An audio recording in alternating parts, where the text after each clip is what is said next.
Nós queremos estar cumprimentando aos nossos irmãos, os nossos ouvintes, que estão nos vendo pelo Face, né, na transmissão da igreja. Nós estamos 10 horas em ponto, horário britânico. Nós estamos começando a nossa escola bíblica dominical, transmitida pela live. É um prazer para mim estar nesse momento, nesse dia aqui na igreja, para poder estar transmitindo essa sequência de estudos que nós estamos fazendo. Nesse livro do Tim Keller, né, sobre a igreja centrada. Eu brinquei aqui na minha escrita, a igreja no plumo. Né? Por que plumo? O plumo marca a centralidade, a igualdade de uma parede, de um lugar.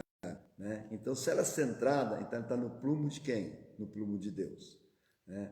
Então, é uma igreja centrada. Nós estamos dando vários capítulos, temos estudado, vários irmãos têm ministrado, e tem sido uma bênção isso na nossa vida. E eu creio na vida de toda a igreja que está acompanhando esses estudos. Ele é importante demais para a vida da gente. Né? Hoje, nós vamos estar falando sobre o capítulo 6, tentando trazer um resumo, uma aplicação prática também para a vida da gente sobre esse capítulo, que é muito importante para cada um de nós. Né? A obra da renovação pelo Evangelho. Né? É uma renovação programada, uma renovação feita na palavra de Deus. O fruto do que o Evangelho produz em nossas vidas. Né? Então, é muito importante para a gente estar olhando esses aspectos que o livro traz, que o Tim Keller coloca, e cita outras pessoas que nós vamos ver aqui também, grandes homens de Deus que realizaram um trabalho extraordinário. Né? Queridos, já foi falado da necessidade da renovação pelo Evangelho e da essência do Evangelho no avivamento. E na renovação, hoje analisamos a obra da renovação pelo Evangelho, os meios práticos pelos quais o Espírito Santo opera mudanças duradouras na vida das pessoas e da igreja. Nós vamos analisar e vamos deter em um desses meios a obra da pregação e analisaremos vários sinais que evidenciam a renovação pelo Evangelho. Então são dois aspectos que nós vamos estar frisando bastante nessa manhã. A obra da pregação e fazendo uma análise daquilo que evidencia, quais as evidências da renovação pelo Evangelho. Então, é importante para nós estarmos acompanhando, observando, analisando cada ponto. Quem tem um livro e deu uma lida, vai ter uma facilidade maior de acompanhar. Mas vamos tentar ser bem claro, bem distinto, bem tranquilo, né, para estarmos passando essas importâncias para nossas vidas, para a vida da igreja. Né? Então vamos lá. O que ele começa falando? Né? Os meios de renovação pelo Evangelho. A primeira fonte do avivamento seja o Espírito Santo. Ele usa vários meios instrumentais e secundários para operar o avivamento. Então, a fonte primeira do avivamento é o Espírito Santo. Né? Agora, o Espírito usa alguns meios instrumentais e meios secundários para o avivamento. Né? Então, nós vamos estar vendo essas duas coisas em primeiro lugar. Esses meios secundários e os meios instrumentais. Né? A primeira coisa que ele coloca para nós no livro sobre esses meios de renovação pelo Evangelho é a oração extraordinária. É interessante você observar isso, a oração extraordinária. Né? E ele cita Jonathan Edwards, né? Ele chama a ação do Espírito Santo de oração extraordinária. Ele denomina a ação do Espírito Santo como uma oração extraordinária, unida, persistente e centrada no reino de Deus. Pode começar com uma única pessoa ou com um grupo pequeno de pessoas orando para que Deus seja glorificado na comunidade. Não é o número de pessoas orando, e sim a natureza da oração. Então ele mostra para nós que a ação do Espírito Santo, chamada de oração extraordinária, e que é ele pode começar com uma única pessoa ou com um pequeno grupo, né? Mas o objetivo qual que é? Glorificar a Deus, para que Deus seja glorificado. Então, ele coloca esse ponto, é Jonathan Edwards. E John Miller faz distinção entre reunião de oração, de manutenção e de vanguarda. O que é isso? Reunião de oração, de manutenção e de vanguarda? Então, ele coloca, reunião de oração, de manutenção, são curtas, mecânicas e centradas na necessidade da igreja.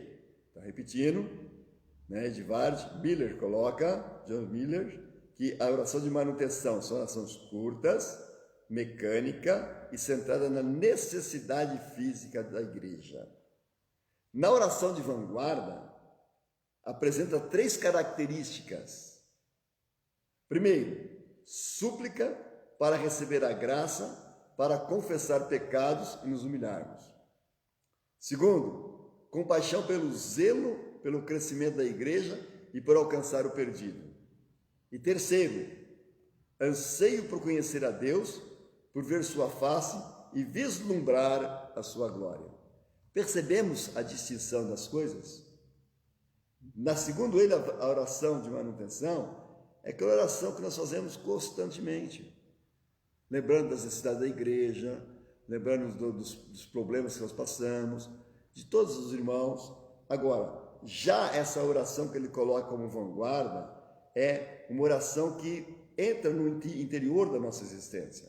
Primeiro, reconhecer súplica para confessar pecados e humilharmos. Então, eu me humilhando, confessando diante de Deus. Pedindo que Deus me coloque compaixão e zelo pelo crescimento da igreja e por alcançar o perdido. E anseio por conhecer a Deus, por ver sua face e vislumbrar sua glória. Então, é uma oração mais profunda, mais interior. Você coloca no fundo da sua alma, né, esse aspecto de buscar a presença de Deus. Né? Aí nós vemos na Bíblia oração de avivamento, ou chamadas orações de vanguarda. Nós temos Êxodo 33, né, que vai falar para nós a respeito lá do povo no Egito. Né? Quando o anjo de Deus irá adiante do povo. Né? Quando Moisés roga a Deus a sua presença, e quando Moisés roga a Deus que lhe mostre sua glória, então ele coloca uma oração de vanguarda, pedindo a presença, a direção, a proteção de Deus. Neemias 1, todos nós conhecemos bem, usamos bastante também, mais que esse texto de Êxodo, né? É quando Neemias recebe a notícia a respeito da situação do seu povo, e ele ora a Deus, confessa os pecados dele, da nação, e busca depois clemência diante do rei para poder fazer alguma coisa. Se põe à frente, né? Ele usa aquelas palavras quase de dizer, eis-me aqui, envia-me a mim. Né? Então, essa é a nossa. E Atos 4. Atos 4 é também um texto bem conhecido de todos nós, que ele vai falar bem claro a respeito da perseguição da igreja. Né?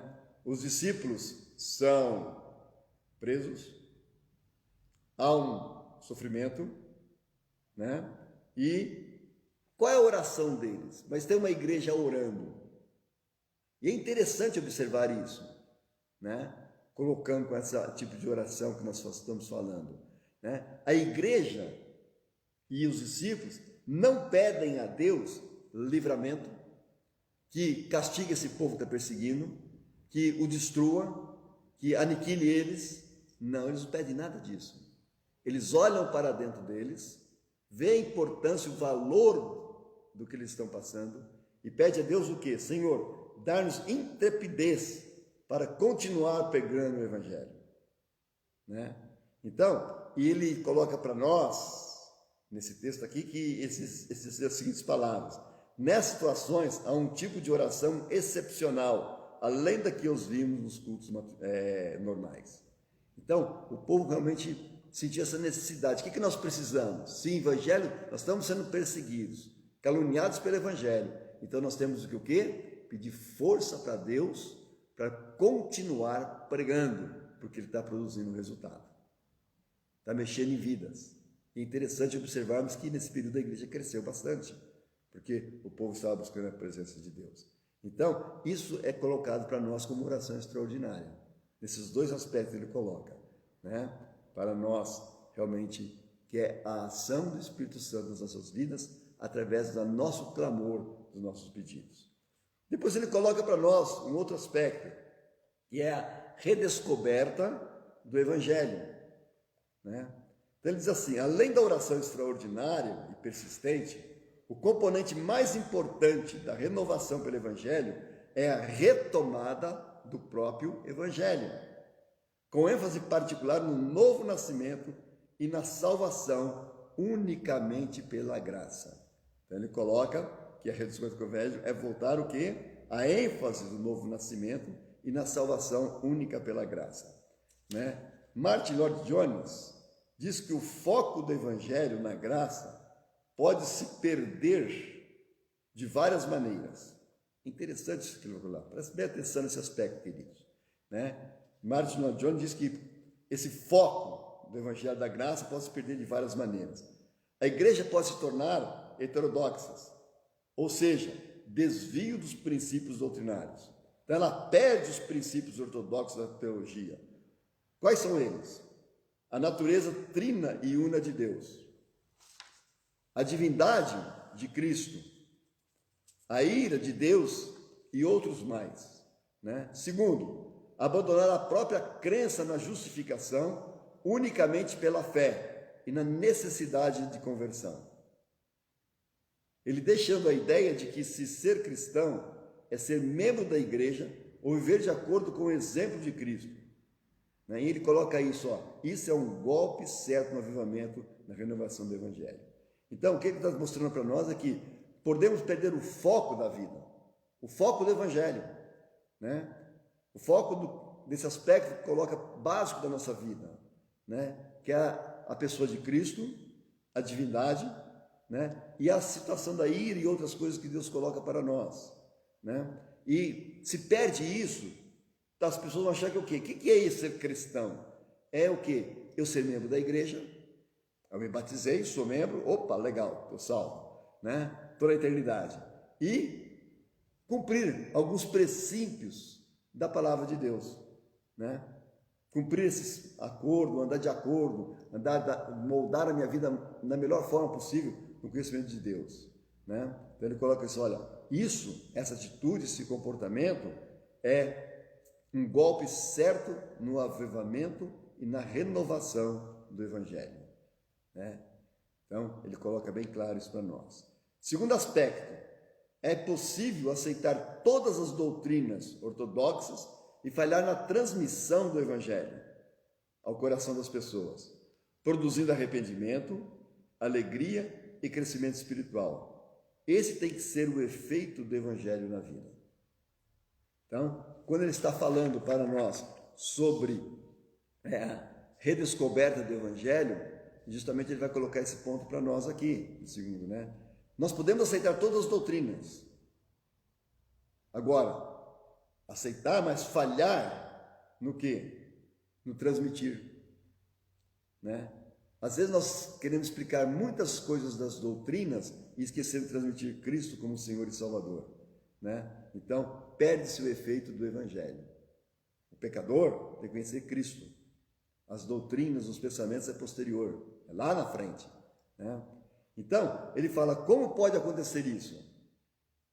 O primeiro aspecto que ele coloca é isso, é através de uma ortodoxia morta, né? Por quê? Floresce o orgulho pela nossa exatidão doutrinária. Não, nós somos a melhor doutrina, nós somos os melhores, nós temos o mais correto, mais perfeito, né? Chegando ao ponto de que a praxis correta da igreja torna um tipo de justiça baseada nas obras. Olha o perigo, né? Destacando o cuidado com a doutrina e a vida é importante, mas quando vem acompanhada de farisaísmo, zombaria, desdém para com os outros, é uma inclinação para conflitos e as contendas. A verdade é que, embora a doutrina da justificação possa ser bem aceita, impera um espírito forte de legalismo. Significa que a doutrina não conseguiu tocar os corações. Então, a ortodoxia morta é isso, né? Eu esqueço ou não deixo a doutrina penetrar no meu coração para produzir frutos que trazem benefícios, mas é um meio de orgulho, de vaidade, de presunção, de menosprezar outros aspectos bíblicos também, mas de maneiras de ações diferentes daquilo que nós cremos, daquilo que nós aceitamos. Então temos que tomar cuidado com isso. Isso chama-se ortodoxia morta, né? Mas ele coloca outro aspecto também para nós. Ele fala que pode ser o segundo, o terceiro aspecto, uma ortodoxia defeituosa, ou seja, uma inércia espiritual. A doutrina da igreja é ortodoxa, certa, correta, mas com desequilíbrios e sem uma ênfase correta. Ou seja, os ministérios gastam mais tempo defendendo a fé do que a propaganda. Investem energia e tempo desproporcionais em questões como profecia e dons espirituais, ou criação e evolução, enquanto os mecanismos do ministério e com a organização eclesiástica. Então, percebemos o envolvimento, como nós podemos cair nessa questão, né, na nossa vida, no nosso dia a dia da vida cristã. Por isso ele falou, tem que voltar ao Evangelho, né?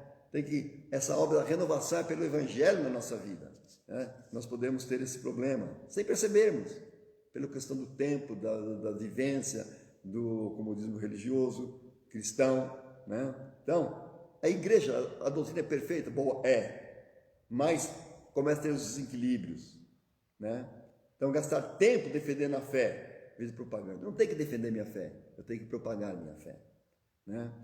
Eu tenho que, em vez de investir energias desproporcionais em questões como profecia, dons espirituais, ou criação, evolução, Paulo fala para não perder tempo com certas questões, né? Mas mostrar a Cristo como Senhor e Salvador das vidas. Então, ele mostra isso para a gente, né? Enquanto que os mecanismos do ministério e com a organização eclesiástica. O nosso mecanismo, como funciona, que beleza, que maravilha. Nossa, olha, a nossa organização eclesiástica é perfeita, é extraordinária. Então começa a perder-se tempo, é uma ortodoxia defeituosa que ele coloca para nós. Aí ele diz, as doutrinas essenciais da graça, da justificação e da conversão são guardadas na partilheira, embora defendidas com vigor, né? Elas estão lá guardadinhas e eu defendo com vigor, né? Não há pregações sobre essas doutrinas e tampouco são transmitidas de modo que fazem sentido na vida dos ouvintes. As pessoas enxergam as doutrinas, mas não enxergam a verdade, né? Então, ele nos chama a atenção para ter cuidado conosco da maneira de falarmos, de vivenciarmos, de propagar essas doutrinas, né? Para que elas não sejam um ponto, ela tome o lugar do objetivo principal, que é enxergar a verdade de Cristo. Ela tem que nos apontar as verdades de Cristo, nos apontar o valor do amor de Deus em cada um de nós e nos dar convicção e certeza maior da nossa fé, da nossa verdade, do nosso conhecimento de Cristo. Aí ele diz que nesse sentido existem muitas igrejas ortodoxas que o Evangelho precisa ser redescoberto e então esclarecido e explicado aos corações. Quando isso acontece, cristãos nominais se convertem, cristãos letárgicos e fracos se tornam fortes, e não cristãos são atraídos para a nova encantadora, a igreja de Cristo, né? Então, ele chama a atenção para isso, tomar cuidado com isso. Se está acontecendo, nós temos que voltar ao Evangelho, tem que ser redescoberto, né? Ele tem que ser aplicado no coração. Agora, quando isso começa a acontecer, a ser aplicado ao coração, há uma transformação na vida da igreja, né? É interessante essa palavra, cristãos nominais se convertem. Por quê? Muitas vezes a pessoa entendeu o Evangelho de uma forma mais intelectual, não profunda no coração, né? Então ele tem que ter tocado realmente no coração, na vida, né? Aqueles que são letárgicos, tranquilos, quase parados, né? Ou fracos, eles começam a ser fortalecidos pela palavra de Deus, né? Então, quando isso começa a ser fortalecido, o que acontece? Nós somos atraídos para uma nova encantadora, que é a Igreja de Cristo, né? Então ele coloca para nós, nesse segundo ponto realmente da vida para a gente, redescobrir o Evangelho. Então nós temos que estar sempre voltando para o princípio do Evangelho de Cristo, né? Aí, outro ponto que ele vai colocar para nós, agora é o quê? É a aplicação do Evangelho. Uma pergunta: como levamos as pessoas a entender o Evangelho de forma que vejam seu poder e suas explicações? Né? Queridos, isso pode acontecer de vários modos na igreja. Primeiro, a igreja recupera o Evangelho por meio da pregação. A pregação é um meio de informação e de ensino que atinge o maior número de pessoas da igreja. Como fazer? Anunciando Cristo e a salvação, em vez de expor princípios bíblicos para a vida, pregar com vista à renovação. Então, expor Cristo, né, nas nossas vidas e pregar com vista à renovação das nossas vidas. Segundo, é por meio do treinamento de líderes leigos que ministram o Evangelho a outras pessoas. Tim Keller indica vários materiais a serem usados nesse processo. Quando líderes leigos abraçam a pregação do Evangelho, conduzindo as pessoas a Cristo, abandonando seus ídolos e atitudes de justiça própria, fará um efeito cascata, né? Aí ele coloca uma coisa interessante, pastor Beni, e o pastor terá muito trabalho na formação de novas lideranças, pois as verdades bíblicas ajudam a transformar as suas vidas. Eu creio, queridos, que esse trabalho é que qualquer pastor quer. Se já se desdobraria muito mais, que é pegar as pessoas que já têm entendido esse Evangelho, porque as pessoas, os leigos, nós, os que não estão envolvidos diretamente na obra, não depende somente dela, mas em vida comum, prega o Evangelho, mostram Cristo, e as pessoas vêm a Cristo. Agora tem que ter um crescimento, tem que ser uma formação para se tornarem líderes também. Aí entra esse trabalho realmente pastoral na vida das pessoas, né? Nós estamos entregando aos pastores, nós pastores, as pessoas para serem lapidadas, para desenvolver o trabalho, né? Terceiro, promover dinâmicas de renovação pelo Evangelho é injetar uma dimensão experiencial em seu ministério de grupos pequenos, ou até mesmo criar vários grupos pequenos dedicados a isso, ou seja, estudar a Bíblia, comunhão, liberdade para falar das suas necessidades e desabafarem, ajuda mútua e orar umas pelas outras, né? Então, esse é o sentido de pequenos grupos, 2, 3, 4 pessoas estarem compartilhando o Evangelho, compartilhando as suas necessidades, compartilhando aquilo que é importante para a sua vida, aquilo que está precisando desenvolver, e estudar a Bíblia, buscando sempre na palavra de Deus, né? Eu coloquei entre parênteses aqui uma coisa interessante que veio na minha mente, né? Que esse trabalho de pequenos grupos, trabalho era muito feito, pelo menos no meu tempo de jovem, de criança, adolescente, eu percebia, em pequenos grupos da igreja, nas próprias sociedades internas, se dividia em todos os bairros, em todos os lugares, e ali começava um pequeno grupo, 3, 4 pessoas, ou mulheres, ou homens, orando, estudando a Bíblia e compartilhando o que Cristo tem feito na vida deles, né? Então, hoje tem os pequenos grupos, né? Agora estamos fadados ou proibidos disso, mas vamos retornar, se Deus quiser, em breve a esse ponto aqui. Então, é promover essa dinâmica de renovação pelo Evangelho, né? Aí, nesse ponto, ele é citado George Whitefield e John Wesley, que estimularam a formação de grupos, né, de 4 a 8 pessoas, semanalmente, para falar, olha a importância, de quanto Cristo era real na vida delas. Não é comentar problemas e dificuldades ou dos outros, é de quanto Cristo é real na vida delas.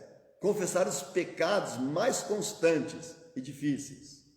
Explicar como Deus estava lidando com ela por meio da palavra e falar do progresso na vida de oração.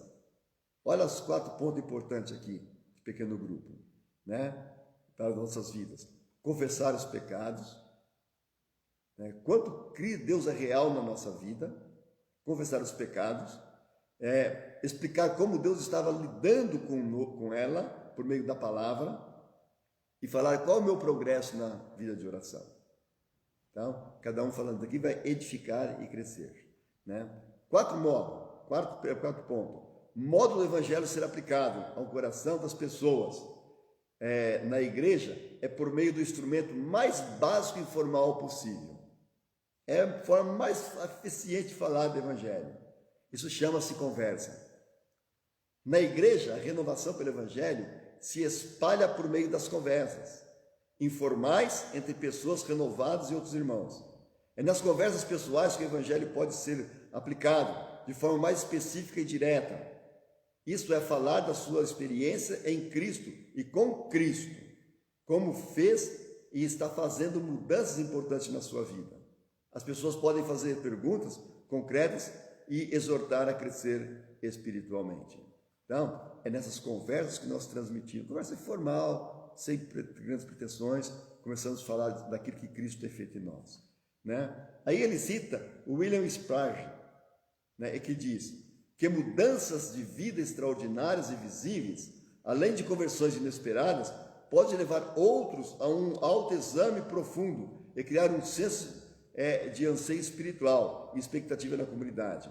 Os avivamentos acontecem quando mais e mais pessoas começam a se examinar e buscar a Deus. Então o avivamento começa quando você começa a se examinar e buscar a Deus. Ele ainda diz o seguinte para nós, né? Alguns outros aspectos da nossa vida. E aí nós colocamos como um quinto ponto, né? Que é certificar-se de que os pastores, os presbíteros, os diáconos e outros líderes saibam aplicar o evangelho ao coração das pessoas no aconselhamento pastoral, especialmente aqueles que estão chegando a uma profunda convicção de pecado e buscam ajudar para seguir em frente, né? William Spurgeon, ele fala o seguinte: em usar a mesma regra para pessoas que buscam a espiritualidade, a novos convertidos e com cristãos estagnados, verificar o quanto eles sabem e o quanto eles sentem, aqueles com pouco conhecimento doutrinário. Então, o evangelho tem de ser usado para extirpar tanto o moralismo quanto a licenciosidade que destrói a vida e poder verdadeiramente espiritual. Então, o evangelho tem esse aspecto de produzir esses efeitos nas nossas vidas. Aí tanto é que ele coloca depois o próximo ponto, que é o evangelho e a inovação, né? Outro fator importante em movimentos de renovação pelo evangelho é a criatividade e inovação. Sprague diz que os avivamentos ocorrem pelos meios de graça instituídos: pregação, pastoreio, adoração e oração. O Espírito de Deus pode usar, e de fato usa esses meios comuns da graça para operar conversões extraordinárias e comoventes, além de levar a igreja a um crescimento significativo. Ele cita como exemplo o século XVIII. Teve duas formas de ministérios pouco usados naquela época: a pregação ao ar livre e inúmeras reuniões de sociedades ou pequenos grupos. E em 1904 e 1905, achavam que a maneira pela qual se dava o avivamento era cantar hinos e orar. Aí ele coloca entre parênteses: hoje ainda prevalecem em muitos grupos. Os principais meios de avivamento são teológicos, redescoberta do evangelho, e corriqueiros: pregação, oração, comunhão, adoração. Cabe a nós estarmos atentos ao meio pelo qual o Espírito Santo possa usar em nosso momento espiritual. Então, as duas coisas são possíveis. Não é só isso ou só aquilo. Não, é as duas coisas. Tentar até ver como o Espírito Santo está aplicando nos nossos dias esse meio para a renovação do Evangelho e para o avivamento, né? As práticas anteriores, exemplos são bons, mas temos que vermos hoje nos nossos dias. Por isso, essa inovação, vermos como aplicar aos nossos dias, né? Aí ele coloca outro ponto depois para nós: a pregação que promove a renovação pelo Evangelho. Pregação que promove renovação pelo Evangelho. Nesse ponto, analisaremos 5 características que definem a pregação que promove a renovação pelo Evangelho. A primeira delas: pregue para fazer distinção entre religião e Evangelho, né? Essa pregação criticará tanto a religião como a irreligião. Trata com a sociedade o problema da idolatria, levando o ouvinte a compreender esses perigos e voltar-se para o Evangelho. Esse assunto que foi aqui falado aqui para nós agora, que ele cita novamente, sobre essa pregação que criticará tanto a religião como a irreligião, né, foi bem tratado no domingo passado, né? O pastor explorou de uma maneira fantástica esse aspecto da religião e da irreligião. A religião é aquele que só é religioso, e a religião é aquele que não tem religião, que não se preocupa com isso, né? Então, isso leva à idolatria. E ele falou que a idolatria pode ser nós mesmos, né? Filho, carro, bens, materiais, Então, a idolatria, vencer essas coisas nas nossas vidas. Então, isso é importante para nós. Segundo aspecto que ele coloca, pregue tanto a santidade quanto o amor de Deus para transmitir a riqueza da sua graça. A pregação não deve realçar apenas o juízo, a santidade e a justiça de Deus, como fazem os pregadores moralistas, nem frisar apenas o amor e a misericórdia de Deus, como fazem os pregadores liberais. Tem que unir as coisas. Temos que ver na mensagem como Deus é absolutamente santo e absolutamente amoroso, e que a cruz de Jesus nos contagia e nos muda de verdade. Então, esse é o ponto básico da pregação do Evangelho, né? Enfatizar esse aspecto, né? Ver que Jesus era tão santo que teve de morrer por nós. Nada menos que isso satisfaria a sua natureza santa e justa, mas ele era tão amoroso que teve o prazer em morrer por nós, né? Achei muito bacana essa frase dele, né? Jesus era tão santo que teve de morrer por nós. Nada menos que isso satisfaria a natureza santa e justa, cumpriu a justiça de Deus. Mas ele era tão amoroso, ele teve prazer em se doar por nós, né? Essa atitude satisfaz o desejo de nos tornar seu povo, mostra o desejo dele fazer para nós tornarmos povo dele. Isso acaba com o nosso orgulho e egocentrismo.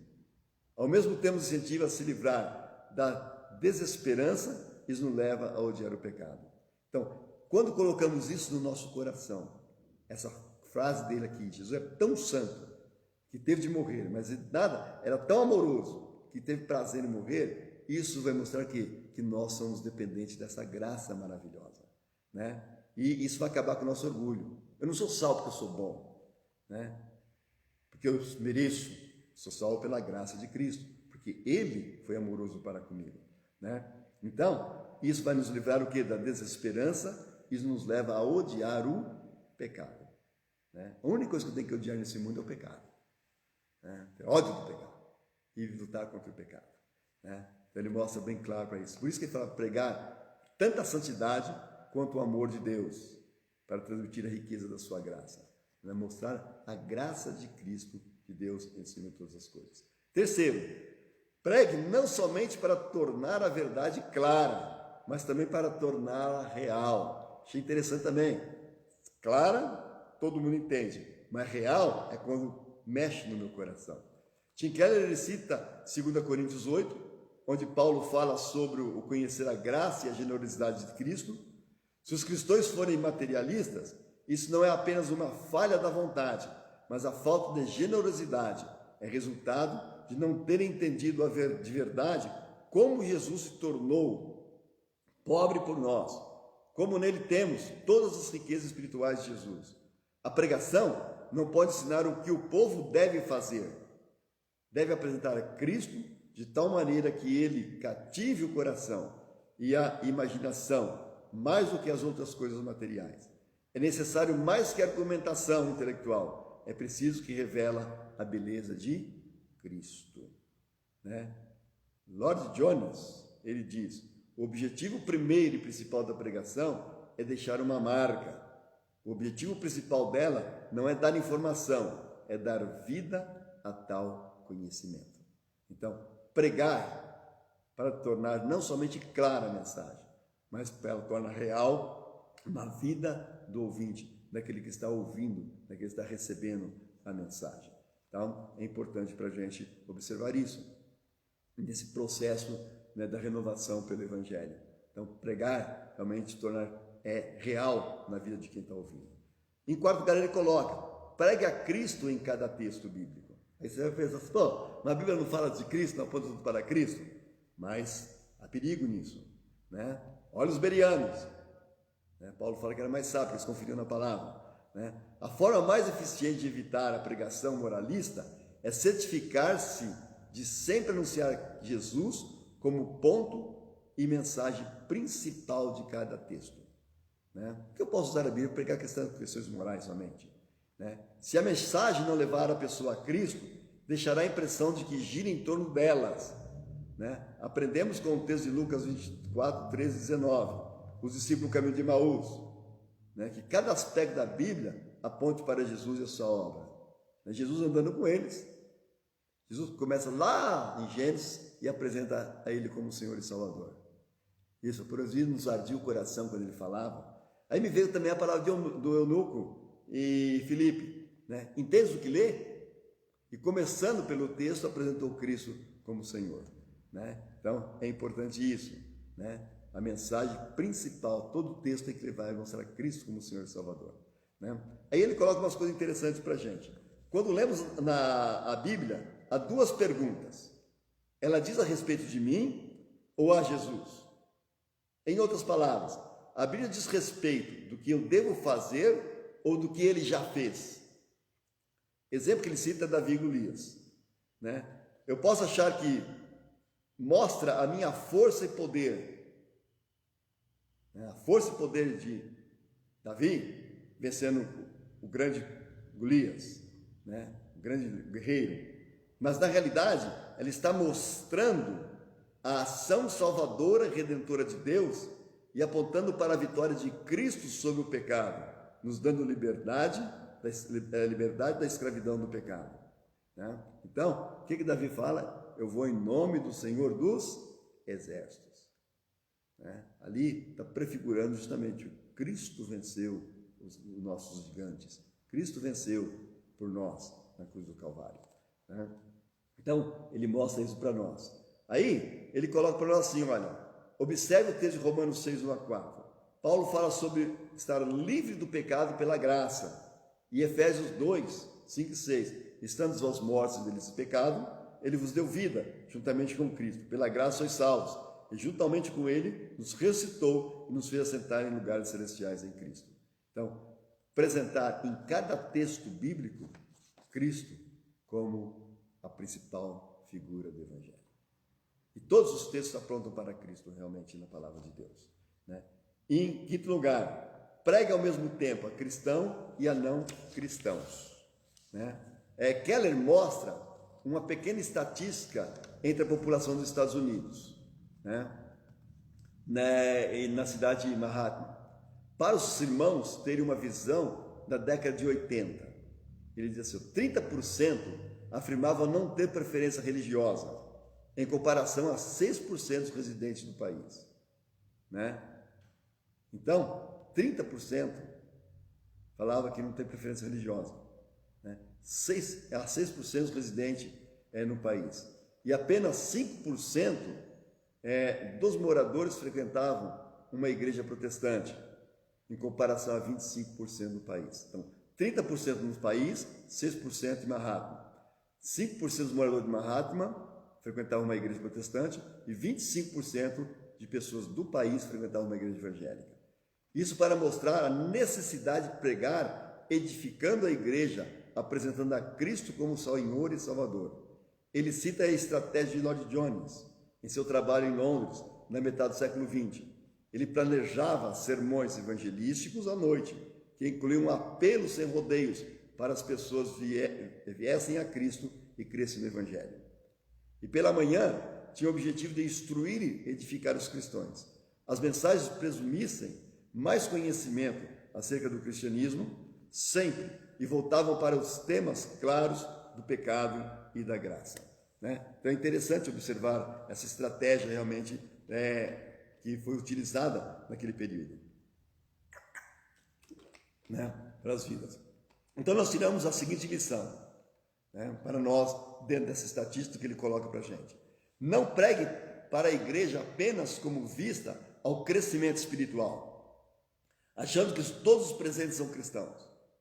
Não pregue o evangelho apenas de forma evangelística, achando que os cristãos não têm mais do que crescer. Evangelize enquanto edifique, edifique enquanto evangeliza. Queridos, percebemos que a mensagem é um todo, ela abrange todas as partes para atingir o nosso coração, atingir a nossa vida e o evangelho ser fixado em cada um de nós, né? Aí ele pega e mostra outro aspecto. Aí ele vai, depois de colocar essa prática de como voltar ao evangelho, de como retornar esse princípio e evidenciar sempre a questão do evangelho. O evangelho é o ponto principal. Cristo é o cerne de todas as mensagens. Aí ele vai dar para nós, no livro, ele vai falar sobre os sinais da renovação. Ele vai apontar alguns sinais que possam acontecer em termos da renovação espiritual nas nossas vidas, né? Primeiro que ele coloca, o avivamento acontece quando um grupo de pessoas que em geral pensa já conhecer o Evangelho, descobre que não conhece de verdade ou completamente.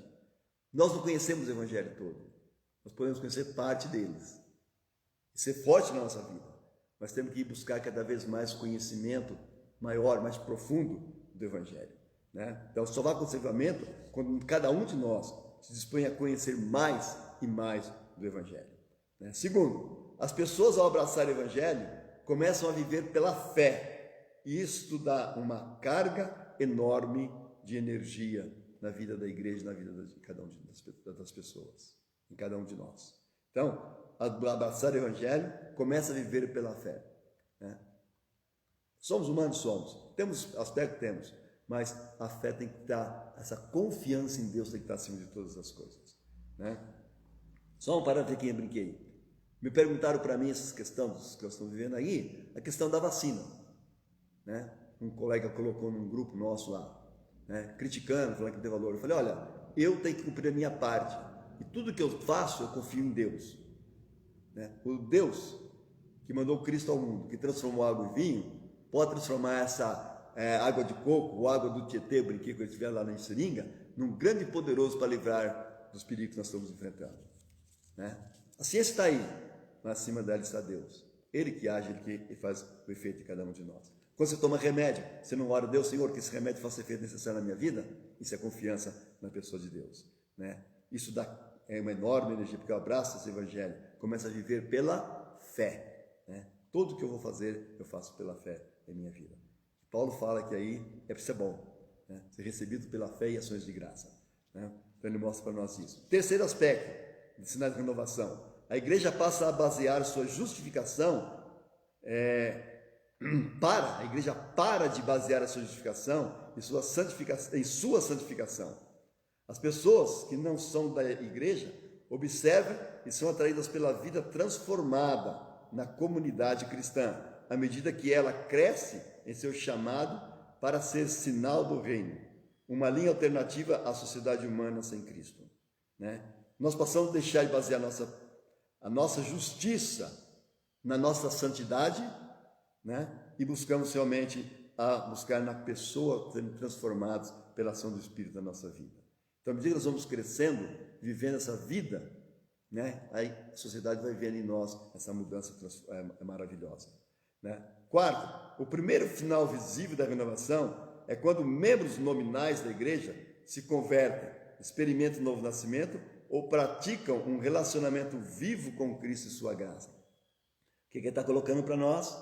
Que é quando nós entendemos que não somos donos de toda a verdade, não conhecemos tudo e temos que buscar cada vez mais em Cristo, né, esse conhecimento, e nos submetemos a esse conhecimento, né? Então nós vamos crescendo cada vez mais, vamos renascendo na nossa fé, na nossa esperança em Cristo Jesus, né? Porque Cristo, vivo com Cristo pela graça. Quinto aspecto, congregações são revigoradas quando membros de longas datas testemunham de Cristo radiantes e quando expressam arrependimento de novas formas, desenvolvendo uma percepção da realidade de Deus no coração, descobrindo a garantia mais elevada do seu amor e uma convicção mais profunda do pecado e do arrependimento. Então, somos revigorados quando conhecemos, temos uma convicção mais profunda do pecado e do arrependimento. Sexto, passa a ter uma certeza mais imensa do amor de Deus, né? Quanto mais profundo o sentimento de ser devedor por causa do pecado, mais intensamente maravilhadas ficam pelo fato de Cristo ter pagado essa dívida. Tornam-se humildes e mais ousadas, né? Essa convicção imensa do amor de Deus nos torna humildes, mais ousados ao transmiti-la, ao testemunhar esse amor de Deus nas nossas vidas. 7. Os cristãos transformados transformam-se em testemunhas radiantes e cativantes, mais desejosos e confiantes de falar aos outros sobre sua fé, mais doces e menos julgadores ao testemunhar, né? Então, eu vou perder na questão de querer julgar as pessoas pela forma, pelo conhecimento, pela vivência, mas tem aquela convicção de testemunhar o amor de Deus, né? E somos cativantes, somos confiantes, né, nas nossas vidas. O oitavo, né? Nós temos mais confiança na nossa igreja e mais desejosos de convidar pessoas para visitá-la. As conversões resultantes são sólidas, duradouras e às vezes dramáticas, gerando na igreja crescimento significativo e às vezes surpreendente. Lógico, quem está fazendo a obra é o Espírito Santo. Nós estamos sendo movidos simplesmente por Ele, né? Por isso, nosso testemunho, temos alegria, né? Podemos cair na inércia, voltar ao primeiro amor, ele está dizendo para nós. Nós somos bem crentes, bem mais antigos, temos que estar sempre renovando e voltando a esse primeiro amor, ter esse desejo gostoso de testemunhar o que Cristo fez e está fazendo na nossa vida, né? Aí é esse crescimento natural, normal da igreja. Quando o evangelho é compreendido, os crentes precisam mais conservar a imagem de capazes e justos, né? Pois o evangelho cria uma humildade que torna os crentes mais empáticos, capacidade de identificar-se com os outros e paciente com o próximo, né? Então, função do efeito, que faz isso na nossa vida é o evangelho, que nos dá essa capacidade de identificar com o outro e pacientes com o próximo é o evangelho. Ele vai transformar o nosso coração. Por fim, a renovação pelo evangelho produz pessoas humildes, mais amadas, tornando cada cristão um evangelista natural. Repetindo, bem fraseando isso aqui, né? A renovação pelo evangelho produzirá pessoas humildes, mais amadas, tornando cada cristão um evangelista natural. Então, isso vem pela renovação do evangelho, né? Aí ele vai colocar para nós algumas coisas interessantes nesse ponto aqui, sobre sinais da renovação, né? O cristão renovado pelo evangelho sacrifica-se para servir ao semelhante, ao pobre, à comunidade e à cidade que o cerca, ou seja, a cidade onde vive, né? Nós nos doamos por essas coisas, né? Para que o evangelho produza efeito também na vida dessas pessoas que moram na nossa cidade, que estão ao redor de nós, que vivemos cotidianamente ao seu lado, né? Falar por ele. Às vezes é só a nossa presença, o nosso sorriso, a nossa maneira de ser mostra esse grande amor de Cristo para nós. Ele coloca algumas coisas depois interessantes aqui para a gente, né? E eu vou estar citando, que eu achei importante, mas não vou estar me detendo muito nesse aspecto aqui também não, né? Ele diz assim, ó, a igreja que vivencia a renovação pelo evangelho, geralmente exerce um impacto profundo, saudável e vital nas artes, nos negócios, no governo, nos meios de comunicação e nas escolas de qualquer sociedade, né? Então, ele coloca isso, que a igreja, nós, o povo de Cristo, quando vivencia essa renovação pelo evangelho, tem uma influência muito profunda em todos os aspectos da sociedade, né? Porque a sua pessoa, a sua presença mostra o amor de Cristo, é a presença de Cristo naquele local, né? Se torna mais profundo, mais agradável. E ele cita dois exemplos interessantes nesse aspecto aqui: a Inglaterra e Estados Unidos, né? Quando houve esse movimento de renovação espiritual na Inglaterra e nos Estados Unidos, o que aconteceu? As igrejas se envolveram tanto com isso, as pessoas se envolveram tanto e apoiaram bastante o quê? E são frutos de coisas que aconteceu, que até hoje nós colhemos, que é a abolição da escravatura, né? E o fortalecimento das leis contra o trabalho infantil, né? Então, a igreja teve muita influência nesses aspectos positivos, né? De mostrar isso. Eu creio de que maneira? Os crentes, as pessoas que tinham escravos, libertaram, alforriaram e empregaram eles, nos jogaram na rua, porque o amor de Cristo conduzia, né? E as pessoas também que tinham empresas cristãos deixaram de explorar crianças para o trabalho, né? Demonstrando o amor de Cristo por Cristo, né? Aqui eu lembrei da carta de Paulo, né, a Filemão, né? Olha, ele vai ser mais útil agora para você, porque também tem Cristo Jesus, né? Nesse ponto, ele fala que existe uma discórdia e visão diferente entre aqueles que enfatizam a justiça social e aqueles que acreditam que o cristão deve estar se identificando com o pobre, em vez de influenciar as esferas elitizadas das artes, das mídias e dos negócios. Ele diz assim, olha, isso vai ser uma polêmica que vai existir sempre, né? Aqueles que defendem, não, nós temos que se envolver em todos os aspectos da sociedade, Outros vão falar, não, nós temos que nos preocupar com aqueles que estão na cidade, que estão passando fome, necessidade, mais diretamente. Né? Então, ele fala assim, isso vai ser uma coisa corrente, uma divergência constante e sempre. Mas ele vai mostrar o que para nós? Que de uma forma ou de outra, nós temos que estar inseridos, e isso é fruto de uma renovação evangélica, renovação espiritual na nossa vida. Se preocupar com aqueles que passam necessidades. E o que nós temos feito? Quantas coisas a igreja tem feito? Quantos trabalhos maravilhosos tem feito? Você está com tanta divulgação na mídia aí, né? Propagando, ajudando, nesse momento nós estamos vivendo aqui. Na igreja nossa mesmo, né? Tem ajudado tantas pessoas, sem cartaz, sem divulgação, preocupada com elas, mas leva também o que é a palavra de Deus junto, o amor de Deus junto, né? Aí ele vai dizer assim, ó, por quê? Cristãos genuínos transformam a comunidade em todas as suas dimensões, econômica, social, política, intelectual e outras. Então, a nossa vida vai transformar, porque nós somos transformados, né? Então, ele mostra esse grande aspecto para a vida da gente, né? A importância, são efeitos ou sinais de uma renovação, sinais de uma demonstração de vida em Cristo Jesus, né? Quando se discute, queridos, nesse aspecto aqui, muitas coisas de política, de governo, essas polêmicas que nós temos vivenciado hoje em dia, isso mostra o quê? Nós temos que voltar para o Evangelho, voltar para a palavra de Deus. O que a palavra de Deus nos ensina? O que a palavra de Deus nos diz? Então, é importante isso, né? E eu creio piamente, né? Duas coisas importantes. Primeiro, não creio que vai levantar um homem santo, perfeito, que vai governar o mundo. Não. Mas eu creio em pessoas mudadas, transformadas, que buscam a direção de Deus, que são influência nesse mundo. Deus coloca lá para ser influência no mundo, pela sua vida, pelo seu testemunho, por aquilo que ele faz, porque ele é comprometido com Deus. E isso vai influenciar muitas coisas, porque atrás dele tem um monte de pessoas, uma imensidão de exército, orando, intercedendo por aquela vida e pela situação da que nós estamos vivenciando. Então, mostra isso para nós. Então, cristãos genuínos se transformam realmente nessas dimensões, né? Então, o evangelho centrado, o evangelismo centrado no evangelho, produz uma comunidade vívida e profunda, ao mesmo tempo que essa comunidade abre caminho para o evangelismo, porque há mais credibilidade no evangelho.